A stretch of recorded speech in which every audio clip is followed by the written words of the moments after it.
Bueno, vamos a continuar nuestro estudio de las genealogías.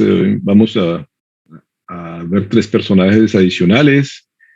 En este plan de administración, lo que hemos conocido como el plan de administración del Señor en cuanto a la salvación, todo está planificado por Él y hoy vamos precisamente a ver a tres personajes más que Él escogió para que por la línea de estos personajes fuera a nacer algún día Jesucristo. Ya hemos estudiado a esta tercera generación. La vez pasada, en la serie anterior, el año pasado, estuvimos viendo las tres primeras generaciones en detalle. Vamos a hacer un pequeño repaso en cuanto al tercer de los patriarcas, que son así conocidos como Abraham, Isaac y Jacob. La vez pasada alcanzamos a ver a Abraham e Isaac, a repasar ellos. Hoy vamos a repasar a Jacob o Jacob, como se le conoce en hebreo.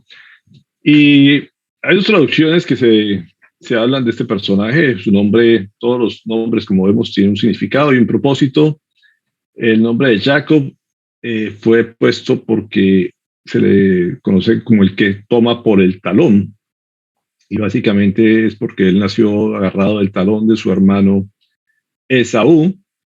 Hay otras traducciones que se refieren a él como el suplantador o el engañador, que también se toma este nombre con ese significado. Sin embargo, vamos a quedarnos con este, que es el que toma por el talón. Todos sabemos que Jacob recibió la bendición del primogénito a través de un trueque, un negocio que hizo con su hermano Esaú, que todos conocemos la historia del plato de lentejas. Básicamente lo vende, él desprecia la bendición del padre en su primogenitura, y Jacob recibe esta bendición. Esto es algo muy significativo y creo que la Biblia nos refuerza el concepto de la bendición del Padre. No hay nada tan especial como la bendición del Padre. Hoy veíamos la película que les recomendaba, esta serie de los hermanos Hendrix, que son películas de mucha bendición. Y hoy estamos viendo esta película y precisamente nos refuerzan ese concepto de la importancia que debería tener para todos nosotros la bendición del Padre. Y esto es lo que representa Jacob, en el sentido de que él lucha, él desea, él anhela esa bendición, y es algo que deberíamos aprender todos, a luchar, a desear, a pretender siempre la bendición de nuestro Padre Celestial, así como de nuestro Padre terrenal también. Pero aquí vemos el ejemplo de Jacob en ese sentido, y por eso su lucha todo el tiempo para obtener la bendición. Y esto creo que es el gran ejemplo y el gran mensaje de este personaje. Dice Hebreos 11:9, por la fe se radicó como extranjero en la tierra de prometida. Ay, perdón, me olvidó comentarles esto. Jacob, parte de ese deseo de estar con su padre, también estuvo con su abuelo. Jacob tenía un perfil de hombre, en el sentido que él quería estar en la casa, básicamente. Era un hombre que gozaba estando con su padre, con su abuelo. Él tuvo la oportunidad de vivir 15 años junto a Abraham, y así lo describe la Biblia, como les decía, en Hebreos 11:9, dice, por la fe se radicó como extranjero en la tierra prometida y habitó en tiendas de campaña con Isaac y Jacob, herederos también de la misma promesa. Entonces, la bendición como tal es trasladar el pacto que Dios ha establecido con uno para que pase la siguiente generación. Y Jacob, lo que nos describe la Biblia es que él se la pasaba, como digo, en las tiendas de campaña, en casa de su padre, aprendiendo de él, dejándose formar por él y por su abuelo. Tuvo la oportunidad de estar 15 años con Abraham, compartiendo en vida. Y Esaú era todo lo contrario, vivía en el mundo haciendo sus cacerías por fuera, era básicamente más ausente de la casa que Jacob. Así que vemos aquí que ellos vivieron buen tiempo los tres en tiendas de campaña en la tierra prometida. Génesis 25:27 dice, los niños crecieron, Esaú era un hombre de campo y se convirtió en un excelente cazador, mientras que Jacob era un hombre tranquilo que prefería quedarse en el campamento. Aquí nos describe la Biblia perfectamente el perfil de la personalidad o el carácter que tenía Jacob y Esaú. Y esto nos muestra ese deseo, como digo, de dejarse formar a través de su padre. Génesis 27:36. Cuando ellos se encuentran, dice, con toda razón le pusieron Jacob, replicó Esaú, su hermano Esaú. Ya van 2 veces que me engaña, primero me quita mis derechos de primogénito y ahora se lleva mi bendición. Y esto se refiere precisamente a la historia de que Jacob con su madre hacen un plan para obtener la bendición final de parte de Isaac. Todos sabemos que ya estaba grande en edad, como vimos, ya estaba anciano cuando él le da la bendición, ya no distingue entre el uno y el otro, él se pone una piel de animal para aparentar ser velludo como su hermano, y esto engaña a su padre para obtener la bendición. Y esto se da muchos debates de que, bueno, no dejaba de ser un engaño, no dejaba de ser algo malo, pero en el fondo lo que él quería, y uno dice, pero el fin no justifica los medios en lo que uno enseña, pero de todos modos hay algo aquí supremamente grande que era lo que significaba la bendición para Jacob. Y es algo que tenemos que aprender, tenemos que anhelar la bendición de nuestro Padre y luchar por ella.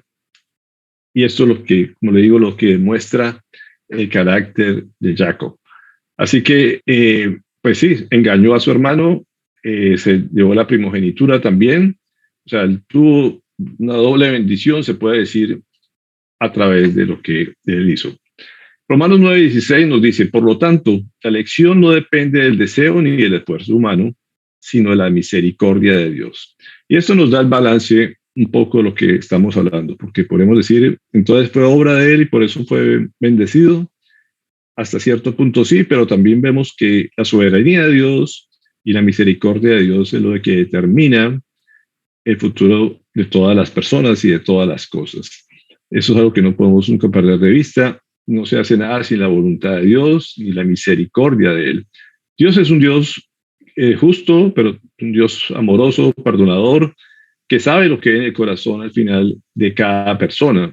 Y de acuerdo a eso, también tiene misericordia y da su gracia a las personas de acuerdo a lo que hay en el corazón de cada persona. Y Él más que nadie nos conoce, así que Él sabe por qué permitía esto y por qué lo escogió a Jacob para ser parte de su plan para las próximas generaciones.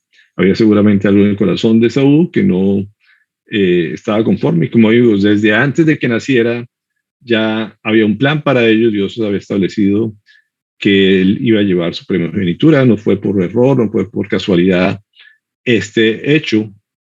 Así que siempre está la soberanía de Dios y la providencia de Dios establecida para que se haga todo conforme a su voluntad. Jacob es un personaje, como digo, considerado, lo menciona a través de toda la Biblia, siempre se menciona entre los 3 patriarcas principales, Abraham, Isaac y Jacob, como las 3 generaciones primeras del pueblo de Israel, es el fundamento de la nación de Israel. De aquí, de él nacen las 12 tribus de Israel y básicamente es lo que conforma la asamblea del pacto de Dios. Todos sabemos que ellos van a estar presentes hasta que estén también en el reino de Dios, en el cielo, cuando precisamente están los representados las 12 tribus de Israel. Tienen un lugar determinado allá y ya están básicamente en esos lugares. Así que de ahí se nace la nación de Israel y van a estar por la eternidad como nación representada en el cielo. Así que él fue el que tuvo esos 12 hijos, estos hijos para que fueran a formar. Sabemos que parte de esos 2 personajes que tomó eran hijos de José, pero a través de estos 12 hombres establece las 12 tribus de Israel que ya hemos hablado en diferentes oportunidades. Jacob huyó a los 76 años por el problema que tuvo con su hermano y regresó a la tierra prometida a los 96 años. Tuvo 20 años por fuera. Todos sabemos también cómo fue engañado por su suegro, cómo le tocó unirse a una mujer que no amaba hasta que pudo obtener su mujer.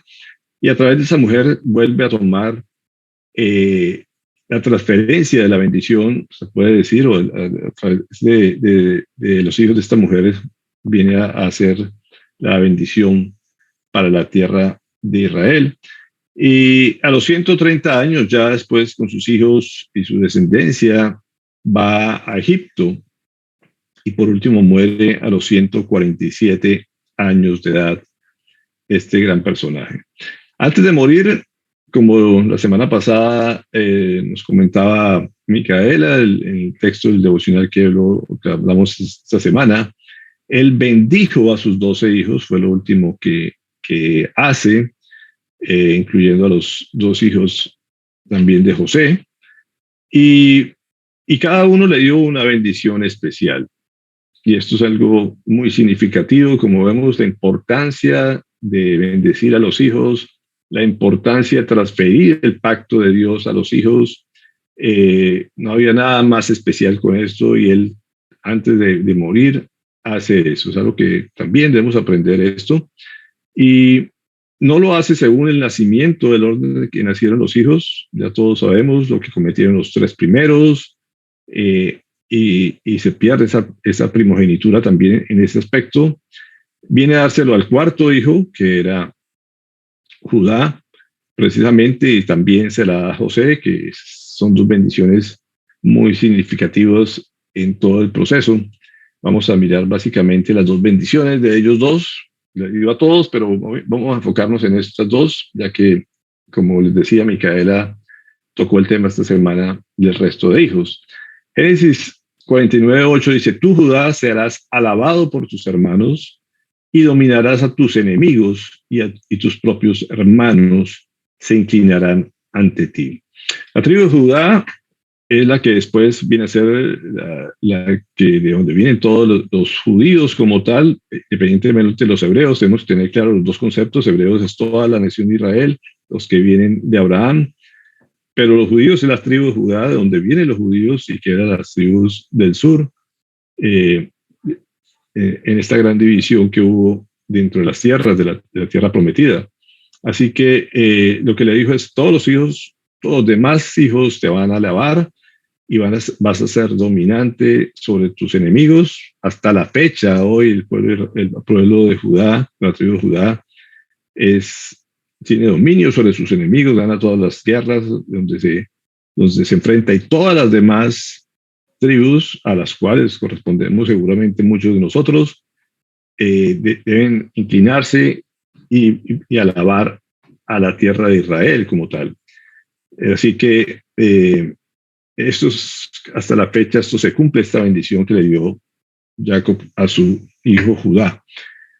Y José, como fue otra bendición especial, como dicen en Génesis 49:26, son las mejores bendiciones de tu padre, le dice Jacob a José, que las de los montes de antaño, que la abundancia de las colinas eternas, que descansen estas bendiciones sobre la cabeza de José. Todos sabemos ya la historia de José, bien todo que el Señor lo respaldó y le dio todo su favor y la importancia que fue como su primogénito de la mujer amada. Este hombre José, por él fue, se puede decir, el favorito de parte de Jacob, sabía lo que había en el corazón de este gran hombre, y le dio esta bendición también muy especial, como dice, hasta la eternidad. A eso se refiere cuando son las colinas internas, toda la abundancia que le dio a él y toda la prosperidad que tuvo José, hasta llevarlo a ser el hombre más importante dentro del territorio de Egipto, y así igual dentro del territorio de la tierra prometida, también toda su descendencia fue muy significativa la bendición que le dio a José. A Jacob se le cambia el nombre, y se le cambia el nombre de Jacob por Israel. Así que esto precisamente se da porque sabemos el episodio donde lucha por la bendición de Dios, Y eso es lo que significa el término de Israel. Dice el luchador con Dios, o mejor, Dios lucha, es lo que traduce él, que porque él venció básicamente, o luchó por la bendición de Dios y de los hombres, es lo que se conoce, por lo cual Dios le cambia el nombre de Jacob por Israel, y ahí viene el nombre de Israel, o la nación de Israel. De ahí, después de este evento, y hasta la fecha, pues Israel es la que lucha con Dios y la que lucha también por la bendición de Dios. Así que tenemos que entender en nuestra mente occidental la importancia de lo que es la bendición y el traspaso o continuar el pacto de Dios. Génesis 32:28 nos dice, entonces el hombre le dijo, ya no te llamarás Jacob o Jacob, sino Israel, porque has luchado con Dios y con los hombres y has vencido. Romanos 9:11-12 nos dice, sin embargo, antes que los mellizos nacieran o hicieran algo bueno o malo, para confirmar el propósito de la elección divina, no en base a las obras, sino al llamado de Dios, se le dijo a ella, el mayor servirá al menor. Y Pablo aquí vuelve a aparecer y a traernos a la mente este evento. Y como dice, antes de nacer, el Señor ya había establecido las cosas. No fue que lo fueran a sorprender, fue algo que el Señor ya había establecido en su providencia, en su misericordia, con este hombre de Jacob. Así que todo está en las manos del Señor y a nada se les puede sorprender. Así que fue una elección, como dice aquí, divina, fue el propósito que él tenía para este ser humano.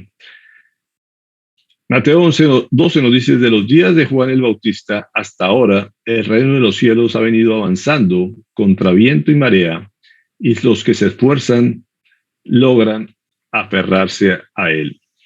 Y esto también tiene que ver con lo que hablábamos ayer. Esto es cuestión de disciplina, de ejercicio. Las bendiciones del Señor solamente se obtienen porque, primero, por la misericordia de Él, porque Él así lo quiere, Él quiere bendecir a sus hijos también, pero también Él conoce el corazón de las personas y qué tanto anhelamos y qué tanto luchamos por eso. Y las bendiciones hay que pedirlas y hay que implorar que sean para nuestras vidas y desear estar en comunión con Él. No hay nada peor que un hijo que no quiera recibir una herencia, que no quiere estar relacionado con su padre, que desprecia la bendición del padre, y pues definitivamente por más que el padre quiera darle algo, pues nunca se va a dar si el hijo no quiere. Y esto básicamente es lo que podríamos aprender de la historia de Jacob. Jacob anhelaba estar con su padre, Jacob anhelaba la bendición del padre, Jacob quería estar lo más cercano a su padre, y esto es algo que dice, el que se esfuerza y se aferra a la bendición, definitivamente gana todas las batallas y gana todos los inconvenientes que tenga en la vida. Así que esto nos podríamos resumir de lo que hemos tanto hablado de Jacob. Pero entremos a ver la bendición a Judá. Sabemos que la línea generacional que Dios toma es la línea de Judá, que fue el cuarto hijo y la cuarta generación también de los descendientes de Abraham. Ya sabemos que no era el mayor cometió, los tres mayores cometieron actos que a Dios no le agradaron, y la cuarta generación fue el cuarto hijo fue el que recibe la bendición para llevar esta línea donde va a venir Jesucristo. El cuarto hijo se llama Judá, como les decía, de ahí vienen los judíos, y su nombre significa alabar, dar gracias o celebrado. Sabemos que su madre le puso así, alabó porque ya pensó que no iba a tener más hijos cuando él aparece, y por eso le pone este nombre. Este personaje, uno podría decir, no es de mucho testimonio a los ojos del ser humano. Este fue uno de los personajes, o fue el hermano que vendió a José a los ismaelitas, Podríamos decir, evitó que lo mataran de alguna manera los otros hermanos. Sabemos la envidia, el egoísmo que había hacia Ismael, el resentimiento que había, perdón, hacia José, pero interviene en Judá y hace que más bien no lo maten, sino que lo vendan. No sé, como hemos dicho, bromeando, su temperamento judío, buscando el negocio, siempre prefiere venderlo y sacar provecho de eso. Así que él estuvo involucrado en este acto que no es nada ejemplar. En Génesis 37, 26, 28 nos dice, entonces Judá le propuso a sus hermanos, ¿qué ganamos con matar a nuestro hermano y ocultar su muerte? En vez de eliminarlo, vendámoslo a los ismaelitas. A fin de cuentas, es nuestro propio hermano. Así que él, con estas palabras, convence a sus hermanos y evita que lo maten.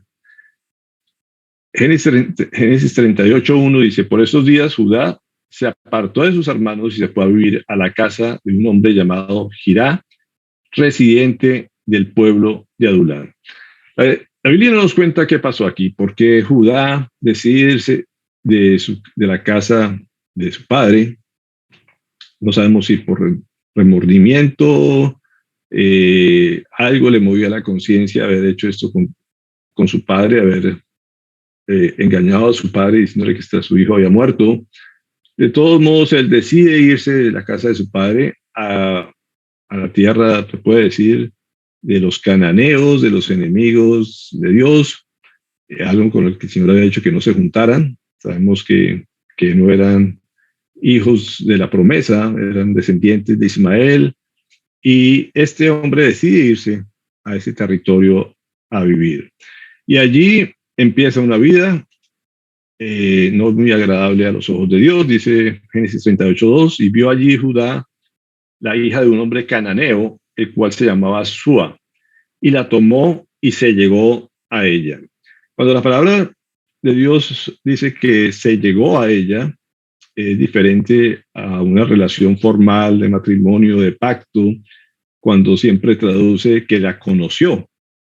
Cuando un hombre conoce a una mujer, es básicamente tuvo relaciones íntimas dentro del ámbito del matrimonio, del pacto. Y cuando dice se llegó a ella, básicamente fue un capricho, una pasión, una atracción. Simplemente tuvo relaciones íntimas con ellas sin tomarla en pacto. Y esto es lo que se refiere a esta parte. De aquí esta relación casual, podríamos decir, queda embarazada y tiene un hijo, dice Génesis 24:3. Dice, júrame por el Señor, Dios del cielo y de la tierra, que no tomarás de esta tierra de Canaán, donde yo habito, una mujer para mi hijo. Y esto precisamente es el principio que el Señor le había dicho a través de Abraham, cuando fue a buscar esposa para Isaac, que le dijo a su siervo de que no fuera a permitir que su descendiente fuera a unirse con una mujer cananea. Pero vemos aquí que su tataranieto está haciendo lo que su antepasado había dicho que no estaba bien que se hiciera por orden del Señor. Y este hombre lo que hizo fue meterse precisamente con los enemigos. Así que de este acto abominable, de este pecado, dice que ella concibió a Dios y dio a luz un hijo al que llamó Su hijo mayor consiguió a su hijo mayor, una esposa que se llamaba Tamar, pero el Señor no le agradó la conducta del primogénito de Judá y le quitó la vida. Así que el primogénito de Judá, no sabemos exactamente qué era, pero dice la palabra en otras traducciones que era perverso. Y pues básicamente, fíjese, los resultados, el producto de un pecado, lo que genera, pues es otra cosa peor. Y a veces sucede eso con los hijos fuera del plan de Dios. Este hombre fue perverso y Dios decidió quitarle la vida a este personaje. Podríamos imaginarnos el perfil antisocial que podría haber tenido, no sé, por algún motivo hace que el Señor le quite la vida. Pero la historia continúa y no sigue muy agradable. Es una tragicomedia, podríamos verlo de esa manera, poco digno de meditar, pero hay que aprender también de las cosas malas para no repetirlas. Dice, Judá consiguió para su hijo mayor, una esposa que se llamaba Tamar. En el 68, el versículo 8 dice, entonces Judá le dijo a Onán, cásate con la viuda de tu hermano y cumple con tu deber de cuñado, así le darás descendencia a tu hermano.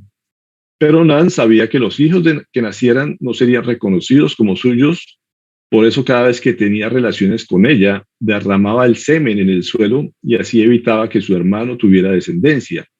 Esta conducta ofendió mucho al Señor, así que también a él le quitó la vida.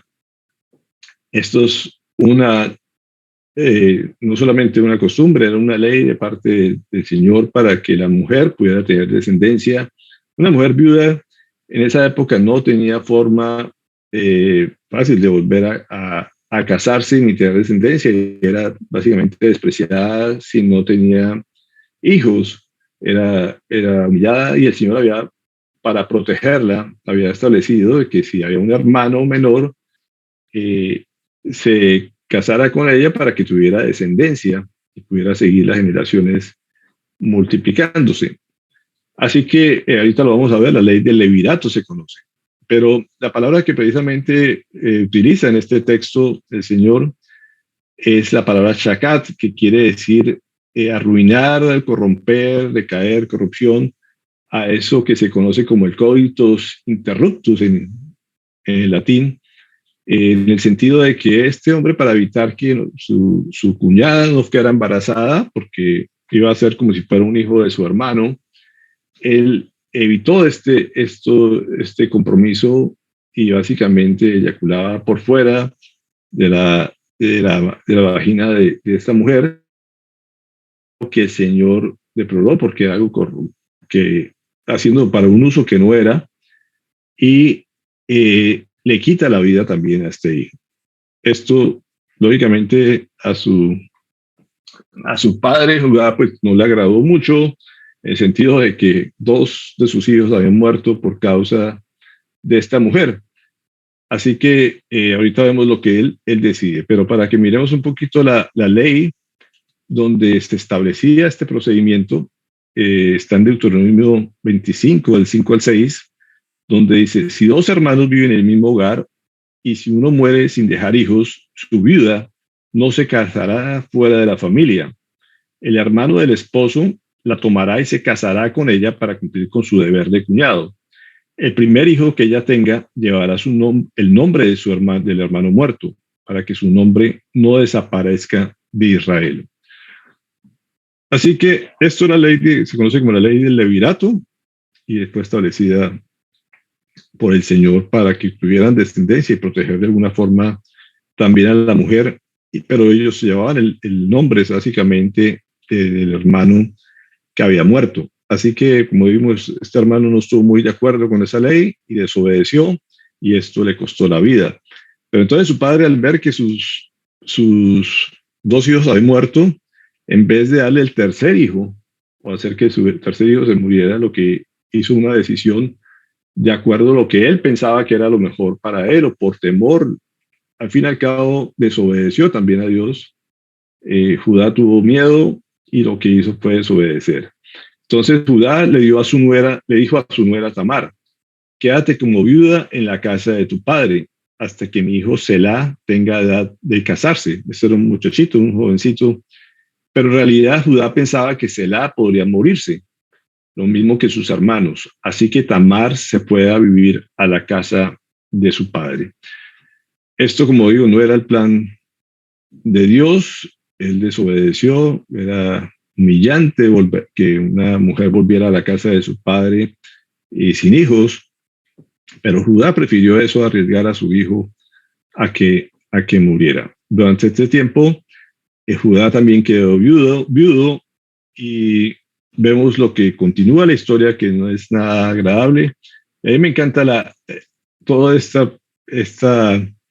estos pasajes porque sabemos que es la palabra de Dios y nos permite conocer algunas cosas que quisiéramos a veces no conocer o pensar en la historia color de rosa, pero la Biblia es tan fidedigna, tan clara, que no oculta absolutamente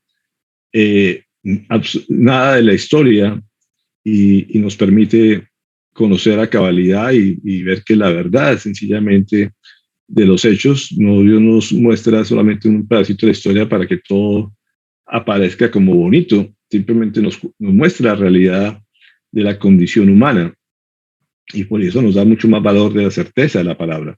Y en Génesis 38:14 dice, se quitó el vestido de viuda, que tiene que vestirse guardando luto, se cubrió con un velo para que nadie la reconociera y se sentó a la entrada del pueblo de Nayín, que estaba en el camino a Timat. Esto lo hizo porque se dio cuenta de que Selá ya tenía edad de casarse y aún no se lo daban a ella por esposo. Así que esta mujer, al ver que el otro hijo no cumplía con su deber y viendo que esa bendición que ella sabía que tenían la tribu de Judá no iba a pasar a las próximas generaciones, es un acto, se puede decir, demasiado valeroso, y ella básicamente se busca el camino, se entera de que su suegro va a venir para esta ciudad o que estaba en esta ciudad y se disfraza en teoría de prostituta para tener relaciones con ella, se le cruza a Judá. Podríamos decir, no es nada honroso saber que Judá se acuesta con una prostituta o negocia con su cuerpo a través de un negocio, ofreciéndole un animal para que se acueste con ella. Él no sabía que era su nuera, estaba disfrazada, él no era consciente de lo que estaba haciendo, porque lo que estaba haciendo también iba a ser algo abominable a los ojos de Dios, y él tiene relaciones con ella, hace un incesto, se podríamos decir, al acostarse con la esposa de sus hijos, y esta mujer queda embarazada. Entonces dice que como 3 meses después, Génesis 38:24, le informaron a Judá lo siguiente: tu nuera Tamar se ha prostituido y como resultado de sus andanzas ha quedado embarazada. La reacción de él originalmente dice, sáquela y quémela, que era la costumbre y lo que la ley mandaba para que quemaran a su propia nuera. Ella le había pedido como garantía un cordón y unas prendas para que él trajera el animal que le había prometido, y ella básicamente, o hábilmente, astutamente, le contesta lo siguiente. En el 38:25-26 dice, pero cuando le estaban sacando, ella mandó este mensaje a su suegro: el dueño de estas prendas fue quien me embarazó. A ver si reconoce usted quién son este sello, el cordón del sello y este bastón. Judá lo reconoció y declaró, su conducta es más justa que la mía, pues yo no la di por esposa a mi hijo Selá, y no volvió a acostarse con ella. O sea, que ellos tuvieron una relación, él reconoce su falta, básicamente ve la valentía de esta mujer, y también podemos decir, es el mismo anhelo que podría tener Jacob al buscar la bendición. Ella anhelaba esa bendición, no, ella sabía que si quedaba embarazada sin que le conociera el esposo le significaba la muerte, y fue un acto, se puede decir, heroico, con tal de tener la bendición que tenía la tribu de Judá. Esto básicamente lo que nos confirma, perdón, no había puesto,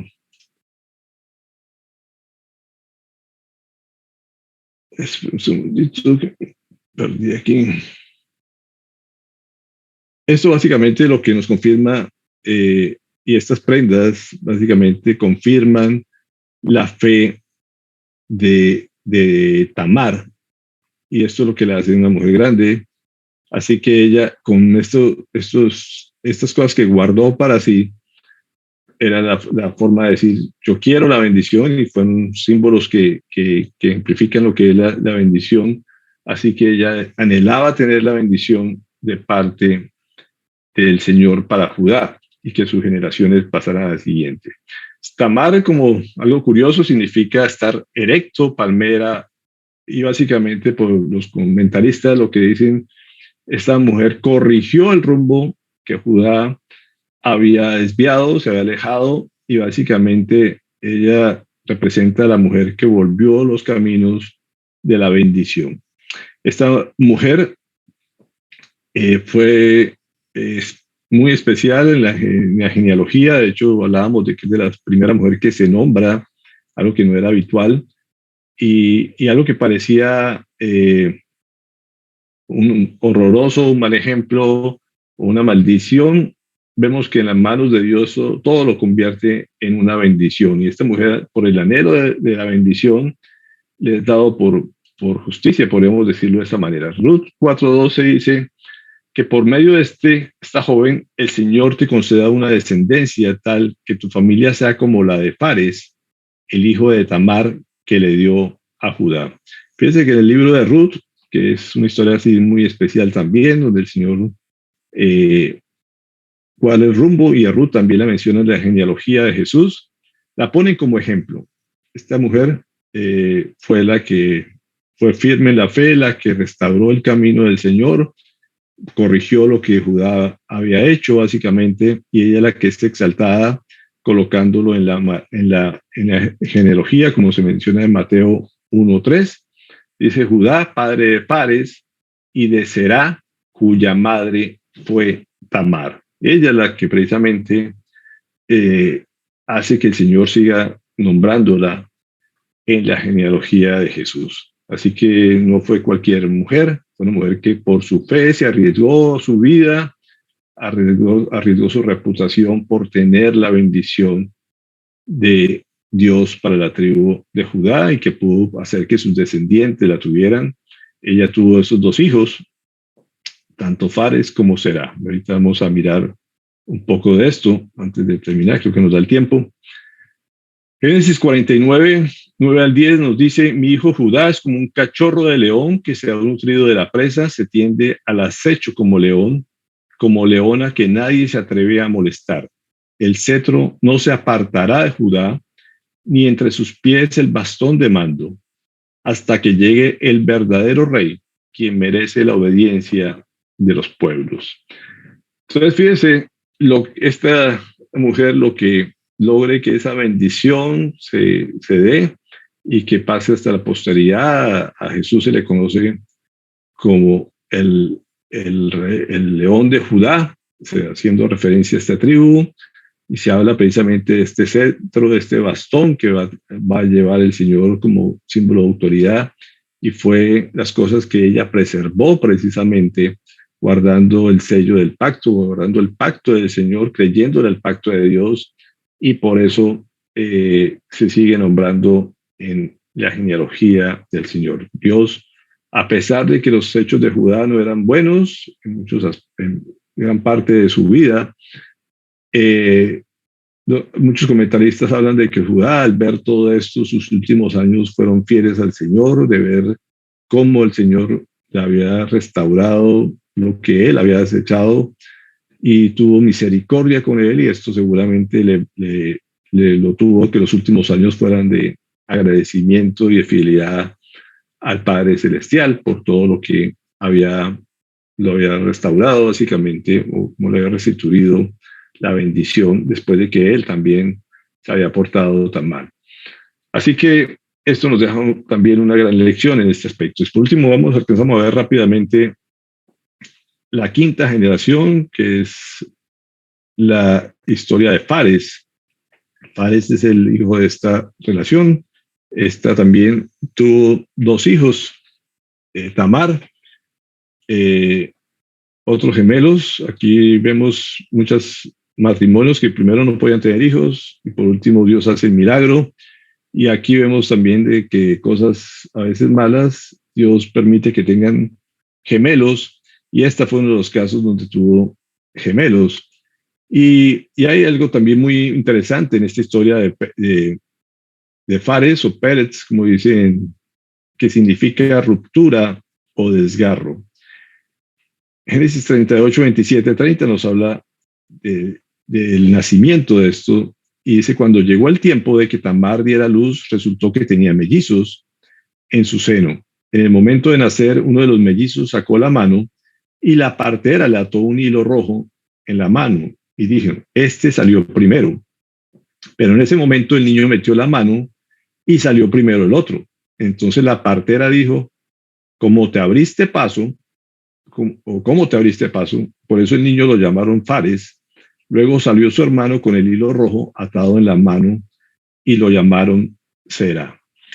Cosa bien curiosa, y los que hemos tenido la oportunidad de atender partos, y pues cuando son gemelos es una lucha de quién sale primero, cómo sale uno, cómo sale el otro, a veces sacan un pie, un brazo, y en este caso lo primero que nació, que salió a la luz fue una mano, en el cual la partera le pone un hilo rojo o escarlata, que se conocía, para marcar que había nacido primero, pero ese niño a última hora mete el brazo porque el otro lo empuja, hace ese esfuerzo y sale primero.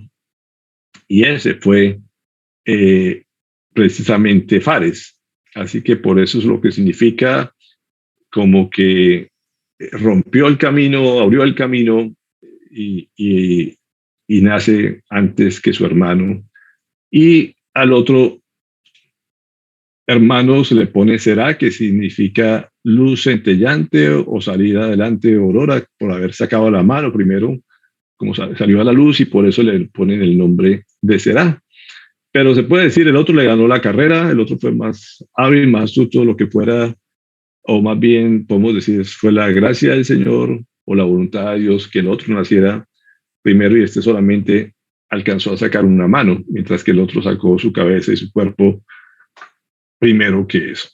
Haciendo un paréntesis de Será, vimos qué tal que hubiera sido Será el que hubiera nacido, porque la historia de Será no es muy agradable entre su descendencia. Hay un personaje en esa descendencia que es Acán, que es el nieto de Sará, y su nombre significa atormentador, atribulador o desgracia. Y definitivamente fue una desgracia para el pueblo de Israel este personaje. Este fue el personaje que después de haber estado en la tierra prometida, después de haber tomado Jericó, van a enfrentarse a un pueblo llamado Jai, y la orden era que acabaran con todo en este pueblo, no podía quedar nada, ni podían tomar absolutamente nada de sus bienes, porque ese sería anatema, o sea, traerse una maldición para el pueblo de Israel, y en ese proceso él se toma unas cosas y el Señor lo descubre, o precisamente a través de Josué, en ese momento lo descubre. Entonces narra Josué 7, 16, 18. Entonces Josué se levantó muy de mañana, hizo acercar a Israel por sus tribus y fue señalada la tribu de Judá. Hizo acercar a la tribu de Judá y fue señalada la familia de los de Será. E hizo que se acercara a la familia de los de Será por varones y fue señalado Sabdí. E hizo que los varones de su casa se acercaran y fue señalado Acán, Ben Carmí, hijo de Carmí, hijo de Sabdí, hijo de Será, de la tribu de Judá. Vemos aquí que uno de los nietos fue el que cometió esto. Estos precisamente fueron apedreados, fueron asesinados por este acto porque trajeron la maldición, trajeron desgracia al pueblo de Israel. Y vemos lo que el Señor lo estaba evitando en el momento del parto, de que esta generación fuera interrumpida, o sea, generaciones fueran interrumpidas. Así que a veces no entendemos por qué suceden las cosas, pero Dios conoce lo que viene más adelante, y de alguna manera sabía que si esto se llevaba la bendición, iba a ser interrumpida a través de sus nietos por haber cometido este acto tan deshonroso, tan desobediente, que tuvo mucha maldición y causó muchas muertes dentro del pueblo de Israel por esta desobediencia. Así que si hubiera sido por el lado de Será la descendencia, hubiera pasado esto, pero afortunadamente fue precisamente por el lado de Fares. Hechos 13, 46, 47 nos habla algo bien especial. Dice, Pablo y Bernabé le contestaron valientemente, Era necesario que les anunciáramos la palabra de Dios primero a ustedes, como la rechazan y no se consideran dignos de la vida eterna. Ahora vamos a dirigirnos a los gentiles, así nos lo ha mandado el Señor. Te he puesto por luz para las naciones a fin de que lleves mi salvación hacia los confines de la tierra. Y esto lo pongo porque muchos comentaristas dicen que precisamente esta historia de Fares y Será tiene que ver con unos representantes, se puede decir, a los que luchan por la bendición y otros los que desprecian la bendición. Y que simplemente por el hecho de tener un cordón en la mano, decir pertenezco al pueblo de Israel y soy bendecido, se conforman con eso y desprecian la bendición. Y lo que se ha tomado de esta historia precisamente es eso, que mucha gente, a pesar de que son bendecidos, como si fueran los primogénitos, al despreciar o al no luchar por la bendición, pues la bendición Dios se la da a los que vienen atrás y que somos los gentiles. Así que esto es una alegoría, podemos decir de esa manera, para demostrar lo que pasó con el pueblo de Israel, de que despreció la bendición del Señor, y esta bendición pasó a los segundos que veníamos, que eran los gentiles. En Lucas 7:30 también hace referencia a esto. El propio Jesús dice: pero los fariseos y los expertos en la ley no se hicieron bautizar por Juan, rechazando así el propósito de Dios respecto a ellos. Dios mandó a Juan el Bautista para que tomaran ese bautismo, que es ese sello también del pacto, esa señal del pacto con Dios. Pero los fariseos que conocían la ley, que conocían las bendiciones, rechazaron a Juan el Bautista y no aceptaron ser los escogidos por Dios. Así que básicamente despreciaron las bendiciones y el pacto de Dios que iba a ser renovado. Y por último, 1 Corintios 9:24-27 dice: ¿no saben que una carrera todos los corredores compiten, pero solo uno obtiene el premio? Corran pues de tal modo que lo obtengan. Todos los deportistas se entrenan con mucha disciplina. Ellos lo hacen para obtener un premio que se echa a perder. Nosotros, en cambio, por uno que dura para siempre. Así que yo no corro como quien no tiene meta. No lucho como quien da golpes al aire. Más bien golpeo mi cuerpo y lo domino, no sea que después de haber predicado a otros, yo mismo quede descalificado. Son las palabras de Pablo que nos llevan a confirmar lo que hablábamos ayer. La bendición se logra a través del anhelo de conocer de Dios, el deseo de buscarlo, de las disciplinas espirituales, de los hábitos espirituales, donde no hay que ser masoquistas. De pronto, como dice aquí, el hecho que dice golpeó mi cuerpo es básicamente lo que hace un pesista que pone a su máximo esfuerzo para lograr un objetivo, unos logros, unas metas. Y como cristianos debemos ser así, tenemos que estarnos todos los días dispuestos a tener esa comunión, a anhelar, a buscar y a luchar por la bendición del Padre de nuestro Dios, pero no por nuestro medio lo vamos a conseguir, simplemente es, como dicen, tocar el corazón de Dios, buscar conocer y tener la misericordia y la providencia de parte de Él. Cierro con esta frase de Abraham Parr que dice: la providencia de Dios para la redención depende de la soberanía y no del linaje humano. Y pongo el ejemplo del incesto que cometió Judá, o de la lógica. Y esto se refiere a eso, ¿no? La providencia de Dios no depende del ADN, de lo que simplemente por decir que somos de determinado linaje vamos a tener la bendición, ni siquiera de la lógica humana.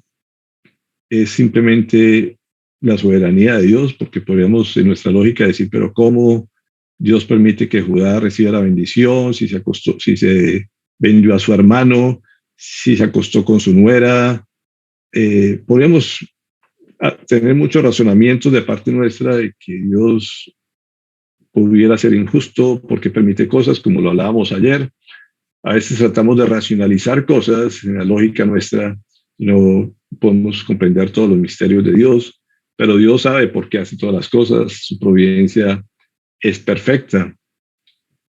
y Él bendice a quien sabe que debe bendecir, pero nuestro deber siempre es anhelar esa bendición, buscar siempre estar en comunión con nuestro Padre y cada día crecer en lo que Él nos enseñe, lo que Él tenga preparado para nosotros y cumplir todos sus propósitos, ser obedientes en todo. Ese debería ser nuestra propósito en la vida.